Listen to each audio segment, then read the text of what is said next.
Assalamualaikum warahmatullahi wabarakatuh. Saya Windy Kustianawati akan menyampaikan materi untuk sosialisasi mengenai pentingnya peningkatan branding produk sebagai solusi pengembangan UMKM di sosial media. Kondisi pandemi seperti sekarang memang menjadi kabar buruk bagi pelaku usaha, karena daya beli masyarakat pun menurun. Nah, sebagai solusi untuk UMKM ini adalah dengan melakukan branding produk guna meningkatkan kesadaran merek di tengah masyarakat. Apabila masih bimbang untuk melakukan branding karena kurang yakin tindakan ini berdampak baik atau buruk bagi penjualan selama pandemi, maka bisa menyimak penjelasan di selanjutnya.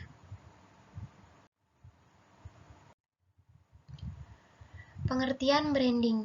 Branding merupakan usaha membangun identitas dari produk usaha. Identitas di sini bisa berupa nama, logo, atau ciri khas lainnya yang bisa membedakan produk usaha dengan kompetitor. Ciri khas ini akan menjadi daya tarik dan ingatan yang mengikat pada konsumen terhadap brand tersebut. Lalu, apa saja sih yang perlu diperhatikan dalam membangun branding yang menarik dan cepat diingat konsumen untuk usaha kita? Nah, berikut beberapa di antaranya. Yang pertama, pilih nama brand yang singkat dan mudah diucapkan. Cara branding paling penting yang dapat Anda persiapkan adalah memilih nama brand yang singkat dan mudah diucapkan. Yang kedua, brand dan logo merupakan cerminan produk.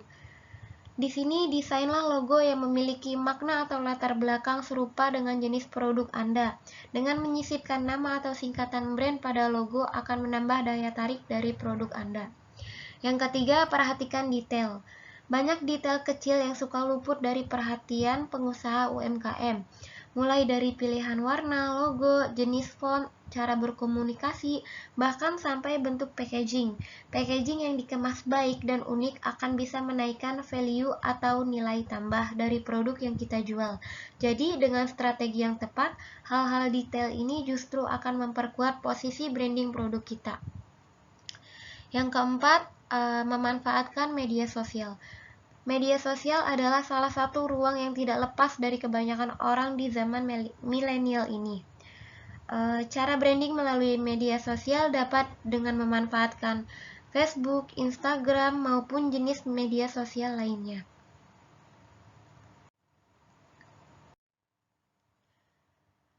Pentingnya branding UMKM di tengah pandemi. Branding menjadi salah satu fokus utama yang dikejar oleh pelaku usaha. Namun, kebanyakan UMKM mulai berjualan tanpa punya brand atau merek. Padahal adanya merek membuat pemasaran menjadi lebih mudah dalam memasarkan produk. Berikut pentingnya branding untuk UMKM yang perlu Anda ketahui. Yang pertama, mudah diingat masyarakat. Melakukan branding terhadap produk yang diusung UMKM akan membantu memasarkan produk atau jasa yang disediakan. Yang kedua, menjadi pilihan utama masyarakat. Strategi branding UMKM ini adalah yang tepat menjadi solusi agar omset penjualan selama pandemi tidak terjun bebas, sebab kualitasnya sudah diakui dan akan menjadi pilihan utama masyarakat. Yang ketiga, menstabilkan dan meningkatkan penjualan. Kepercayaan publik yang sudah berhasil didapatkan akan menstabilkan atau bahkan meningkatkan angka penjualan. Kondisi pandemi pun bisa dilalui dengan lebih mudah tanpa cemas omset menurun tajam. Yang keempat, membantu menghemat biaya usaha. Kondisi pandemi memberikan situasi yang tidak bisa diprediksi, sebab situasi yang baik bisa berubah sebaliknya dalam tempo singkat. Yang kelima, punya banyak konsumen loyal. Punya konsumen yang loyal merupakan aset berharga di tengah masa sulit seperti sekarang. Sebab tanpa perlu melakukan promosi seperti banting harga dan cuci gudang, transaksi penjualan cenderung stabil. Pelanggan atau konsumen setia lebih mudah didapatkan dengan melakukan branding.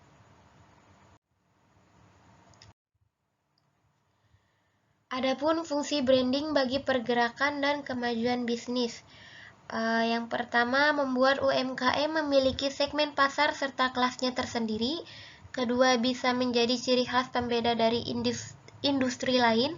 Yang ketiga, memungkinkan menaikkan harga produk sesuai kualitas. Yang keempat, mendapatkan konsumen-konsumen baru. Yang kelima, memberikan daya tarik tersendiri bagi konsumen. Di sini ada jenis-jenis branding yang bisa Anda gunakan. Satu, produk branding.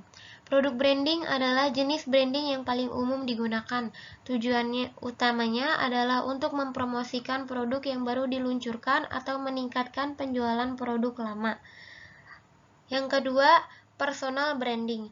Biasanya jenis branding yang satu ini digunakan oleh orang-orang yang memiliki status tertentu, seperti artis, politisi, atlet, dan juga selebgram.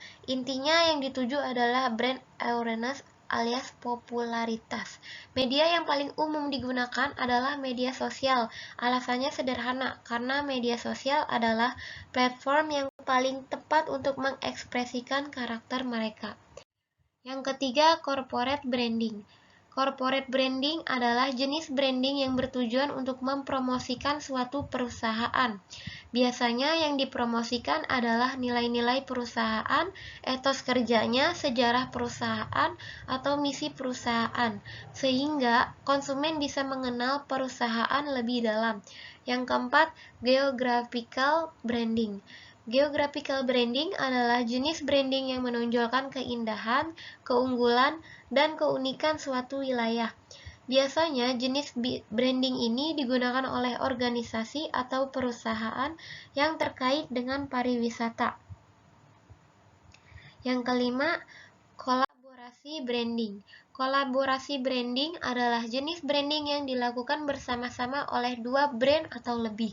Tujuannya simpel, yaitu untuk menarik minat dari seluruh bisnis yang terlibat, sehingga jangkauan konsumennya menjadi lebih banyak. Salah satu contoh umum kolaborasi branding adalah produk yang dihasilkan secara bersama-sama.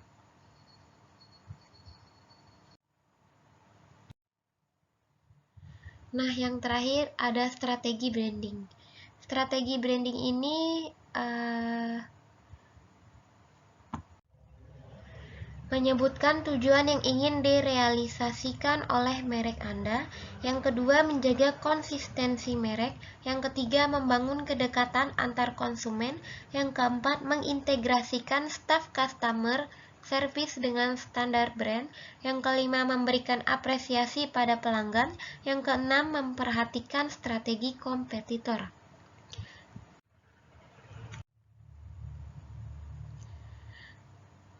Mungkin segitu saja materi yang bisa saya sampaikan untuk sosialisasi kali ini. Semoga bermanfaat. Saya akhiri. Wassalamualaikum warahmatullahi wabarakatuh.